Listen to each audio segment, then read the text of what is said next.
Hi friends, आज मैं आपको एक नए प्लांट के बारे में बताऊंगी जो जड़ी बूटी भी है और खरपतवार भी है। इसे हम बोलते हैं नागमोथा। आप अच्छी तरह से देख लीजिए इसकी पत्तियों को। ये ऐसे ही एक प्लांट होता है, देखिए ऐसे प्लांट होता है ये। तो इसकी जो जड़ होती है, आप नीचे से आप इसकी जड़ देख लीजिए, ऐसी इसकी जड़ होती है। ये गुठली होती है ऐसे। तो इससे ही आगे कई प्लांट तैयार हो जाते हैं। तो ये प्लांट काफ़ी लाभदायक है। इसकी जो तासीर होती है ठंडी होती है।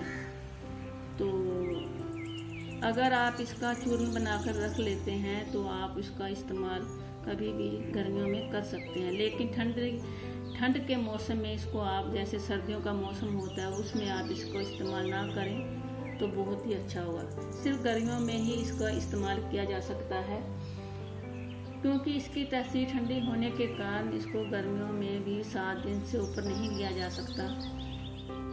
अगर हम ज़्यादा इसको लेंगे तो ये हमें नुकसान भी पहुंचा सकता है। तो सिर्फ इसको 7 दिन ही हम लेंगे।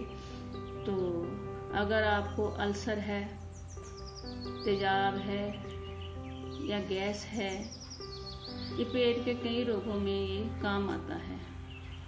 अगर आपके पेशाब में जलन है तो आप उसमें भी इसका इस्तेमाल कर सकते हैं। जैसे दस्त वगैरह लगते हैं गर्मियों में तो उसमें भी आप इसका इस्तेमाल कर सकते हैं। जैसे किडनी में सोजिश है या किडनी में कोई खराबी है या कोई आपको जलन हो रही है तो आप उसमें भी इसका इस्तेमाल कर सकते हैं।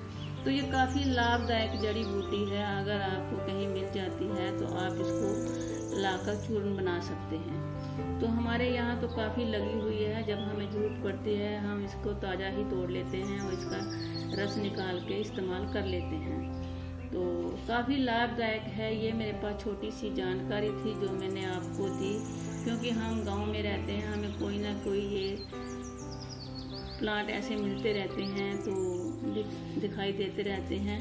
तो उसके बारे में हम आपको थोड़ी सी जानकारी देते रहेंगे।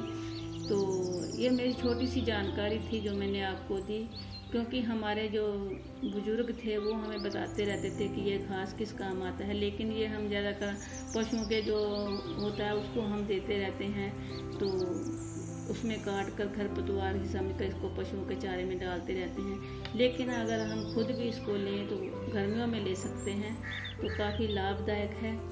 तो अगर आपको ये मेरी छोटी सी वीडियो अच्छी लगे तो धन्यवाद।